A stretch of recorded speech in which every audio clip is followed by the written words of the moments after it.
Ontem à noite eu fui a Carpina e preguei num evento da nossa comunidade, um momento muito bonito, muito abençoado, um ginásio de esportes que estava cheio e havia muita unção no ambiente. Após a mensagem, eu pedi permissão para me retirar, para voltar. O reverendo Técio estava comigo lá. E quando eu dirigi-me a uma mesa para encontrar com Carmen, uma senhora veio apressada em minha direção e olhou-me com os olhos rasos d'água e disse: eu não sou evangélica, mas o senhor hoje falou toda a minha vida. Eu sou esta pessoa. E eu comecei a refletir na volta sobre o assunto do sofrimento, das agonias e do pranto na vida das pessoas. O padre holandês Henry Nouwen, cuja obra influenciou muito a minha vida e a de muitos pastores na década de 80, ele terminou seus dias num leprosário, trabalhando, servindo, e escreveu um livro cujo título eu tomo para o sermão dessa noite, que é Transformaste meu pranto em dança. Aliás, esse versículo 11 que o reverendo Jair leu, que diz: converteste o meu pranto em folguedo, ele, na verdade, na tradução brasileira, que é uma transliteração da língua hebraica para o português, ele está assim: transformaste meu pranto em dança. Queridos, poucos homens sofreram como Davi. Davi foi rei, Deus o retirou da zona rural, onde apacentava rebanhos, Deus o põe no trono, Deus unge, e ele ainda muito jovem, segundo o texto bíblico, de um perfil sisudo, de poucas palavras, começa a viver a experiência de monarca, de soberano, e no início tudo vai muito bem, mas depois a vida de Davi passa por momentos de dores, como a vida de poucos passaram na história da fé. Davi sofreu muito, sofreu como vítima do ciúme patológico de Saul. Saul, rei de Israel, não suportava ver a bênção de Deus sobre a vida de Davi, porque a Bíblia diz que onde Davi botava a mão, Deus fazia florescer. Onde ele punha a mão, Deus abençoava. E um dia o reverendo Antônio Elias me disse isso: meu filho, a maior riqueza do meu ministério é que eu, na minha fragilidade, onde eu pus a mão, Deus fez as coisas acontecerem. E 3 vezes Saul tenta destruí-lo, tenta matá-lo, de todas as formas procura cercá-lo para que ele morra, e Deus vai dando livramento, porque a bênção sobre a vida dele desperta essa ira, essa raiva. Há pessoas que não aguentam ver outras abençoadas. Tem gente que morre de raiva da felicidade dos outros. Geralmente a gente encontra com frequência pessoas que gostariam que todos fossem felizes, porque aí formariam uma espécie de sociedade, de confraria dos infelizes. E tem gente que vive uma regra de 3 inversa. À medida que aquele vai sendo feliz, ela vai ficando infeliz. Quando ele sobe, ela desce. Quando ela sobe, ele desce. E Davi vive isso. Quando ele assume para valer o trono após 7 anos reinando na cidadela, que é uma das esquinas da muralha de Jerusalém. Ele começa a viver problemas na família terríveis. Há um incesto dentro de casa. Ele tem uma filha estuprada por um filho. O irmão fez isso com a irmã. Ele vive homicídio, crime, assassinato dentro de casa. Ele adultera. E quando a ficha cai, a dor deles, que ele expressa no Salmo 151, não é por ter traído a mulher, é por ter traído Deus. Tanto que ele diz: pequei contra ti somente pequei. A coisa começou aí.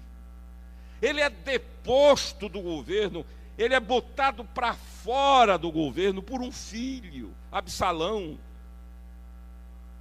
Absalão, cujo nome em hebraico é Abshalom, significa o pai da paz. Há um livro muito bom do Caio sobre a vida de Absalão. E ele imagina que quando Absalão nasceu, Davi segurou nas mãos e disse: o nome dele é Abshalom, o pai da paz. Esse menino vai gerar paz. Foi a desgraça do reino. Diz a Bíblia que Absalão ficava na porta da cidade, uma das portas de Jerusalém, e ia seduzindo as pessoas contra o próprio pai, filho se voltando contra o pai. A gente vê muito isso. Filho quase que matando. Eu conheço história de filhos que tiraram a vida do pai em razão de herança, em razão de dinheiro, em razão de patrimônio. Absalão tem uma ambição maligna pelo trono. Tudo que ele quer o trono, ele entra naquela de que qualquer coisa vale a pena desde que ele chegue lá. E à medida, diz a Bíblia, que as pessoas iam entrando em Jerusalém e se queixavam do rei, ele dizia: pois é, se fosse eu seria diferente. E usou esse discurso de oposição, e Davi é deposto. E uma das cenas mais tristes da Bíblia é quando ele deixa Jerusalém, sobe pelo Monte das Oliveiras, chorando. O texto frisa, ele vai a cada passo, pranteia, caminhando e chorando, chorando e andando. E o indivíduo chamado Simei, que era da casa de Saul, vai caminhando ao lado e amaldiçoando. Era choro e maldição, maldição e choro.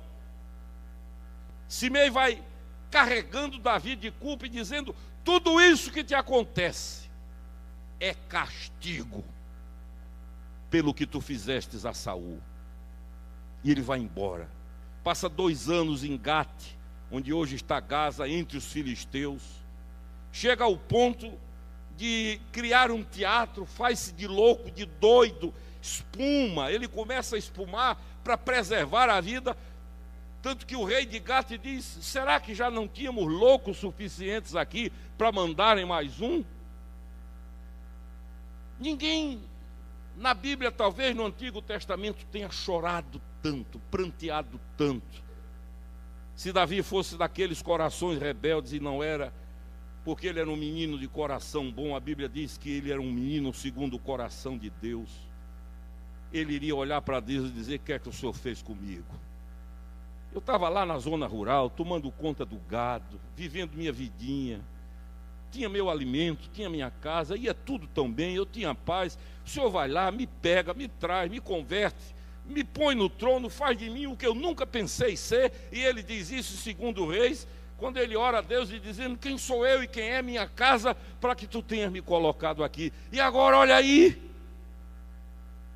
choro, pranto, dor, família destruída, deposto por um filho, aquele que deveria me defender e que deveria prosseguir no meu lugar no trono. Esse filho é quem me trai, quem me engana, quem me depõe, quem tira do meu coração a paz. São dias de pranto. É aí que ele escreve mais adiante esse Salmo 30, esse salmo extraordinário. Em primeiro lugar, ele diz que estava adoecido. Olha o que diz aí: Senhor meu Deus, clamei a ti por socorro e tu me saraste. E ele deixa claro que não era uma doença física, era uma doença psicológica. Era aqueles ralos psicológicos onde muitas vezes a pessoa entra e desce e tem a sensação de que nunca mais vai parar de despencar. Ele diz assim: da cova fizeste subir a minha alma. Era lá, ele estava vivo na cova, a sensação que ele tinha. O que a mente dele decodificava como vida era alguém que estava vivendo uma enfermidade tão terrível que a sensação que ele tinha que estava na cova, vivendo numa cova.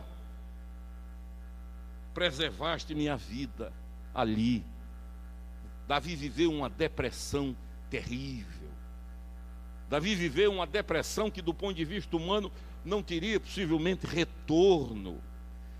Ele chega, quando ele cita a expressão que a alma estava na cova, ele está dizendo, está numa situação que ninguém resolve, da cova ninguém me tira, eu estou absoluta e totalmente deprimido e não há mais como reagir, minha vida é cova.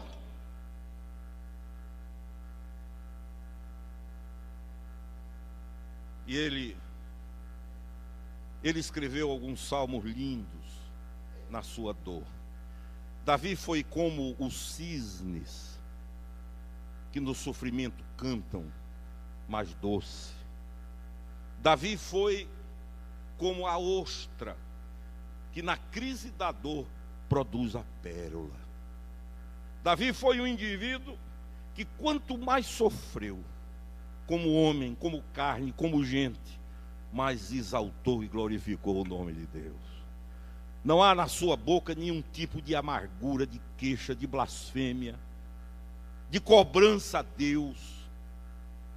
Ao contrário, o coração desse moço produz coisas extraordinárias e ele começa a dar a mim e a você, porque eu não preciso ter nenhum tipo de evidência especial para ter certeza que aqui nessa noite, aqui, e os que me veem pela internet, há muitos que estão pranteando, chorando escondido pelos cantos, chorando quando a família dorme, afogando lágrimas em travesseiros, correndo para o banheiro para ninguém ver o choro.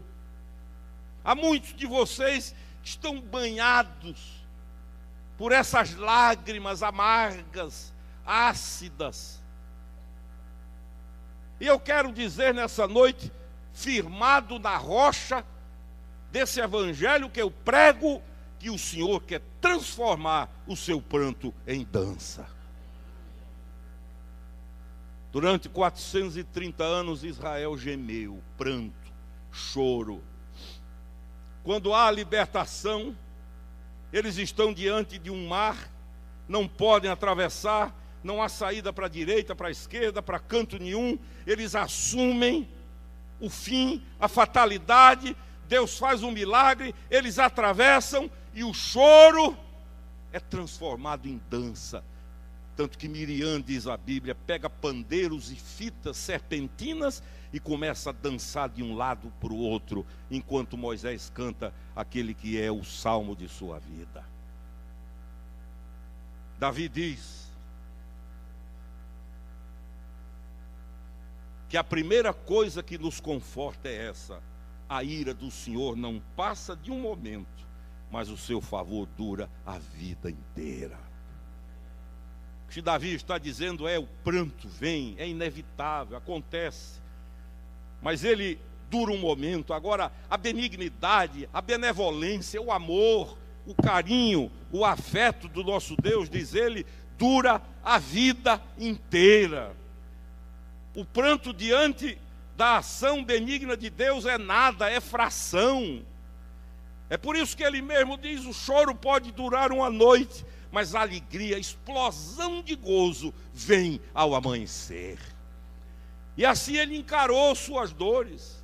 O Salmo 51, o Salmo 139, o Salmo 32, o Salmo 38, que tem linguagem de funeral, de morte, explodem e encerram com a glorificação do Senhor em outros salmos, porque ele entende isso. Está ruim, estou chorando, as lágrimas são amargas, mas isso vai acabar, porque quem anda com Deus, o fim da história não é pranto, é dança em nome de Jesus. Depois ele nos dá outra coisa. Ele nos ensina o engano da prosperidade. Há pessoas que vão bem até que prosperam. Quando prosperam, dão para trás na vida com Deus. Ele mostra o risco de se lidar com a prosperidade. Há pessoas que, quando são materialmente abençoadas, abdicam da vida com Deus. Eu já vi uma esposa dizer: tenho saudade da época que nós vivíamos apertados, porque nós vivíamos com Deus. É o que Davi diz, ele diz aqui: quanto a mim, no verso 6, dizia eu na minha prosperidade, jamais serei abalado. Tenho para 2, 3 gerações. O que eu juntei é para filho, neto, bisneto, tataraneto. Uma coisa eu sei: jamais serei abalado.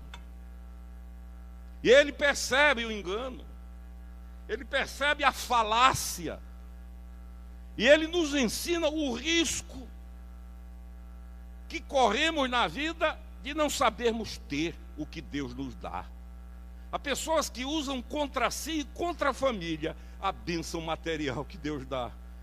Conheço gente que viveu a grande parte da vida abençoado, não que dificuldade abençoe ou que dificuldade facilite a vida espiritual, não é isso que eu estou dizendo. O que eu estou dizendo é que há pessoas que não sabem receber de Deus prosperidade e por isso às vezes são mantidas ali num ritmo mais lento de progresso na vida, para que não caiam num buraco maior.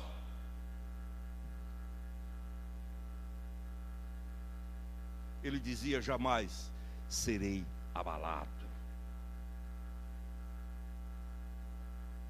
Esse homem sofreu, queridos. Eu estou aqui lembrando do profeta Oséias, que foi outro. Oséias ama uma mulher, casa, descobre logo que está sendo traído, que ela o engana, passa a viver uma agonia, nasce a primeira filha, e ele externa a amargura do coração quando bota o nome da filha, e o nome que ele põe na filha é desfavorecida. E diz a Bíblia que quando desfavorecida é desmamada, a mulher engravida de novo, e quando nasce agora um menino, ele coloca o nome do menino, não é meu povo, dizendo não é de Deus. Os nomes têm a ver com isso. Aliás, hoje de manhã vivemos um momento delicioso aqui com o reverendo Carlos Alberto, que contou a história de um paciente dele, lá em coisa que só acontece em Campina Grande mesmo. E o nome do menino era José Tchaikovsky. A mãe chamava de Chay, Zé Chay. E aí eu aproveitei a deixa, lembrei de outros lá da minha terra. Lá tinha Stalin, tinha Lenin. Lenin, o cantor, nosso Lenin, ele é nascido lá. Mas um amigo meu, que Tess conhece, um dia recebeu, não havia motoqueiro, e um menino, adolescente, rapazinho, foi levar uma encomenda e entregou, e ele gostou do menino, mas esse meu amigo, que o Tess conhece, ele era nazista assumido, tinha capacete alemão, Mausas na coleção, e ele está todo animado com o menino, aí olha para o menino, um afrodescendente, pequenininho, mirrado, e diz: como é seu nome? O menino diz: Eisenhower.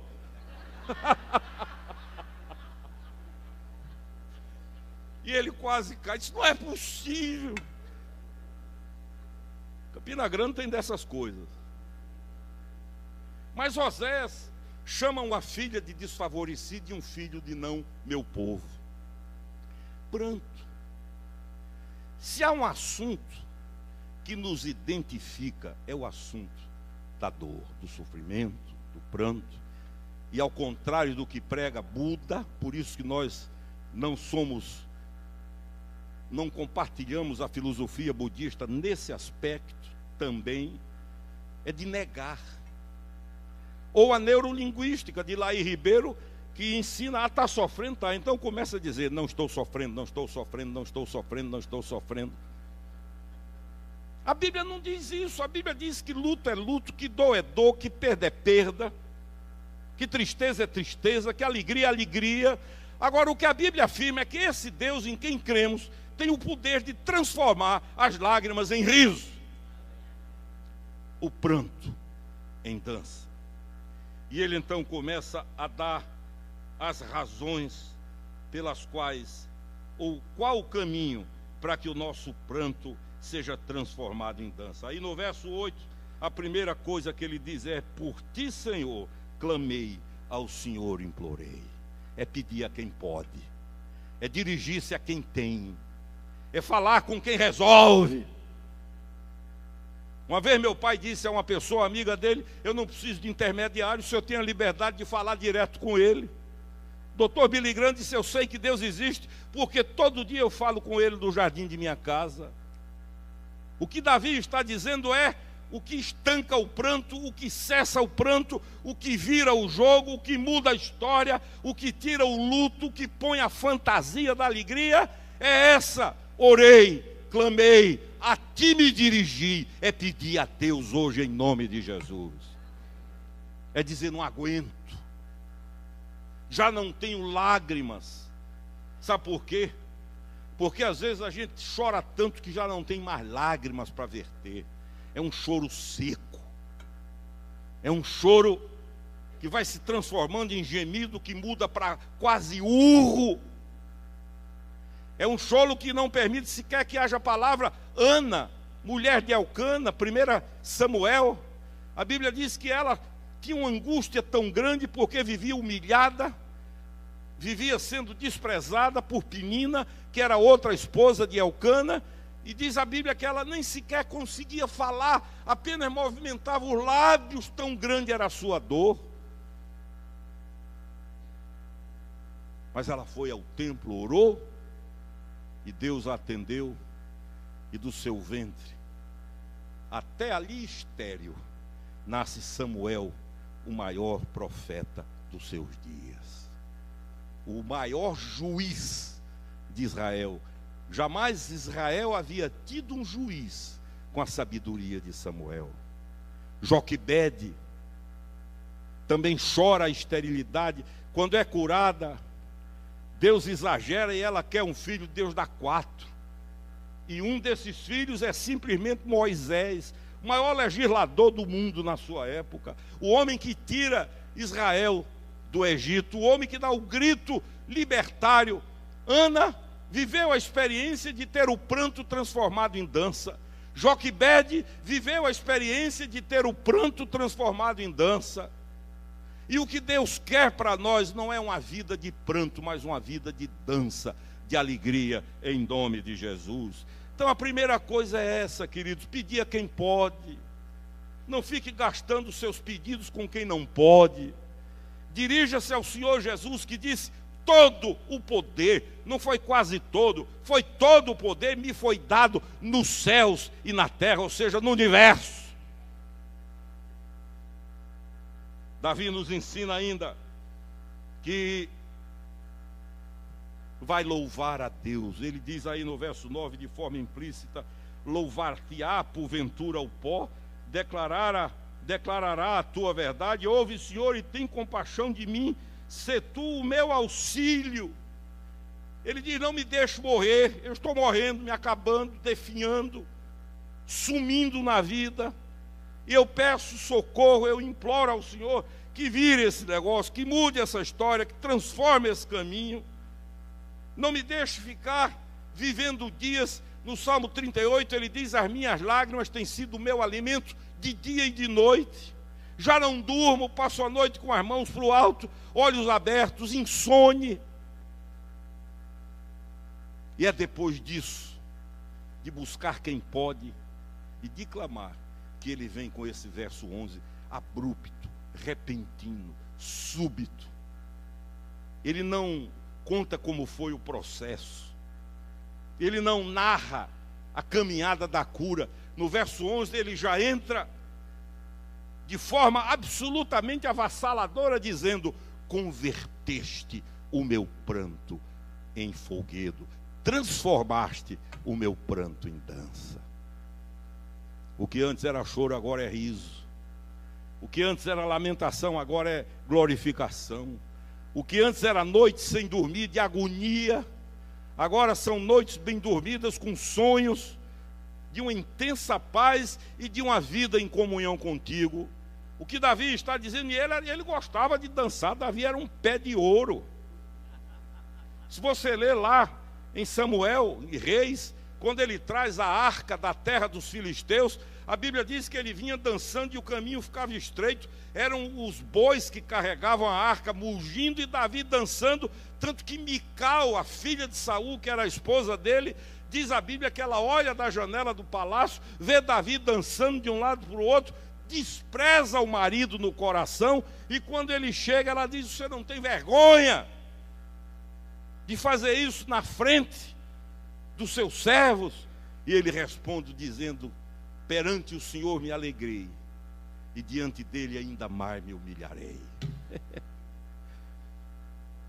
É ele que diz: transformaste o meu pranto em dança. A tradução brasileira da Bíblia, que já esgotou, que é uma transliteração do hebraico para o português, esse versículo está exatamente assim: transformaste o meu pranto em dança. Eu conheço gente que, quando o pranto foi transformado em dança, andava pelas ruas da cidade sorrindo. Quem olhasse dizia: pirou, está louca. Foi que houve. Tem uma que nós dois conhecemos, chamada Dione. Para mim é a maior pregadora do evangelho que eu já vi na minha vida. E durante 3 ou 4 dias, Dione saiu rindo pela cidade. As pessoas diziam: coitada. Coitado de quem dizia coitada. O pranto foi transformado em dança. Eu quero convidar você para que hoje entregue a Deus, faça o que Davi fez. Diga assim: Senhor, está difícil. Eu não aguento mais ver a família dormindo e eu chorando. Eu não aguento mais me esconder para chorar sem ninguém ver. Eu não aguento mais molhar fronha com lágrima. Senhor, estou no limite. Clamei ao Senhor, diz Davi, e Ele me ouviu. Transforma hoje meu pranto em dança. Agora, o que você precisa é entregar tudo isso ao Senhor. Nós vamos cantar um louvor que foi escrito por um judeu convertido ao cristianismo, chamado Salomão Ginsburg. Foi missionário aqui. Ainda jovem, Salomão Ginsburg, filho de um judeu ortodoxo, ouviu falar de Jesus e o Espírito Santo abriu os olhos dele para a beleza do rei. E ele entregou-se. O pai tentou de todas as formas pressioná-lo, demovê-lo, mas não tinha jeito. Finalmente um dia, à noite, o pai reuniu a família, chamou Salomão Ginsburg e o instou para que negasse a fé. A esposa, os outros filhos, uma família numerosa. E o pai de Salomão Ginsburg disse: eu insto para que você aqui negue a fé, diga que Jesus não é o Messias. Eu, como pai, estou dizendo que você rejeite Jesus. E ele disse: não, Ele é o Senhor da minha vida. Depois de insistir e ver que não ia conseguir, o pai abriu a Bíblia em Deuteronômio e leu todas as maldições, dirigindo-se ao filho: maldito serás ao entrar e maldito serás ao sair. Maldito será o filho por ti gerado. Quando ele acaba de ler as maldições, ele manda que a família inteira fique de costas para Salomão Ginsburg. Ficam todos de costas. Desfere um tapa violento no rosto do jovem e o expulsa de casa. Salomão sai de dentro de casa embriagado do poder do Espírito. Chega na calçada, encontra um policial, e o policial conta que quando viu o Ginsburg pensou: tadinho, tão novinho, já está bêbado. Salomão disse: não é o que o senhor pensa, e falou de Jesus, e os dois, abraçados, louvaram o Senhor porque o moço converteu-se ali. Esse homem foi um dos maiores missionários batistas que o mundo conheceu. E ele escreveu essa pérola de louvor, porque tudo começa aí. Tudo começa aí. Nós queremos que Deus nos dê, mas não damos a Deus. Deus não quer o que você tem. O que você tem diante de Deus não vale nada. Deus quer é você. O apóstolo Paulo diz: não é a vós, eu não busco o que é vosso, é a vós que eu quero. Salomão Ginsburg escreveu isso que nós vamos cantar. Queria que você ficasse em pé. Tudo entregarei. Entregou pai, entregou mãe, entregou família, entregou tradição, entregou história. E ao pranto daquela noite, em que ele foi expulso da família, transformou-se numa das mais belas danças que esse país já conheceu. Quer ter o pranto transformado em dança? Deus está aqui. Se eu não acreditasse nisso, quem não estaria era eu. Eu quero convidar você que hoje pode dizer: Senhor, transforma meu pranto em dança, a vir aqui para frente. Eu repito o que tenho dito, tem nada demais aqui. Aqui é um lugar como qualquer outro, mas é um gesto de fé. É a materialização, a visibilidade do que vai lá dentro. Enquanto cantamos, tudo entregarei. Diga ao Senhor: eu entrego, porque creio que entregando, o meu pranto vai ser transformado em dança.